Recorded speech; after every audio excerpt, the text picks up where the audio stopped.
Hello guys, कैसे हो आप लोग। होप सो अच्छे ही होंगे। आज हम बात करने जा रहे हैं रेजिडेंशियल स्टेटस पे कि हम अपना इंडिया के अंदर इनकम टैक्स के लिए रेजिडेंशियल स्टेटस को कैसे डिटरमाइन करते हैं।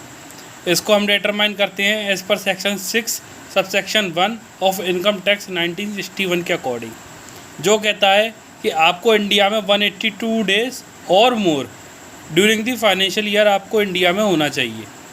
यानी कि अगर आप इंडिया में 182 डेज़ और मोर हो तो आप रेजिडेंट कहलाओगे।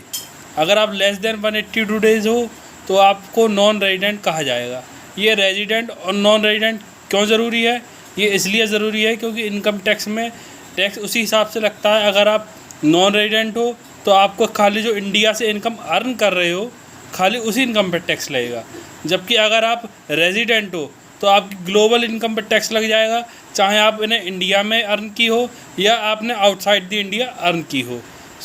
अगर आपको रेजिडेंशियल स्टेटस इसलिए डिटरमाइन करना बहुत ज़्यादा ज़रूरी है। पहले हम बात करते हैं कि हम कैसे डिटरमाइन करें। यहाँ 2 कंडीशन है रेजिडेंशियल स्टेटस के जानने के लिए। पहली कंडीशन क्या है? आपको 182 डेज़ और मोर during the financial year India में स्टे किया है तो आप रेजिडेंट कहलाओगे। दूसरी कंडीशन ये है, अगर आपने 60 डेज़ और मोर during the financial year India में स्टे किया है और लास्ट के मतलब करंट फाइनेंशियल ईयर से पहले लास्ट के 4 प्रीवियस फाइनेंशियल ईयर में मोर देन और इक्वल टू 365 डेज़ और मोर स्टे किया है इंडिया में, तो आप क्या कहते हैं? रेजिडेंट कहलाओगे। हमने 2 कंडीशन देखी। पहली कंडीशन में अगर आप फॉल कर जाते हो तो दूसरी कंडीशन देखने की कोई ज़रूरत नहीं है। पहली कंडीशन क्या देगी? 182 डेज़ और मोर ड्यूरिंग द फाइनेंशियल ईयर, यानी कि उस साल में जिस साल में आपने इनकम अर्न की है।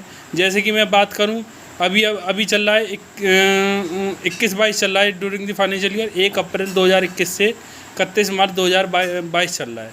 अगर इस फाइनेंशियल ईयर में 182 डेज़ और मोर स्टे कर लेता हूँ इंडिया में तो मैं रेजिडेंट कहलाऊँगा। लेकिन अगर मैं 182 डेज़ और नहीं कर पाता स्टे इंडिया में तो मेरे लिए सेकंड कंडीशन देखी जाएगी।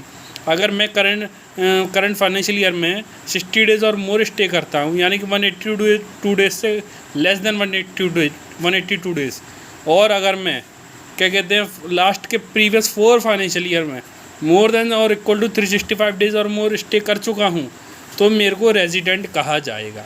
अदरवाइज़ केसेस में मेरे को नॉन रेजिडेंट कहा जाएगा। नॉन रेजिडेंट केस में मेरी खाली इंडियन इनकम टैक्सेबल होती है, जबकि रेजिडेंट केस में ग्लोबल इनकम टैक्सेबल होती है, चाहे मैंने इंडिया में अर्न की हो या अगर मैं कहीं बाहर काम कर रहा हूँ दुबई में या यूएसए में या यूके में या एनीवेयर अदर देन इंडिया, तो वो टैक्सेबल हो जाएगी ग्लोबल इनकम अगर मैं रेजिडेंट हूँ। आज हमने देखा रेजिडेंट और नॉन रेजिडेंट क्यों ज़रूरी है। यह टैक्सेबिलिटी के लिए बहुत ज़्यादा इंपॉर्टेंट है। आज का वीडियो यहीं पे एंड करते हैं। होप सो आपको अच्छा लगेगा। Thank you.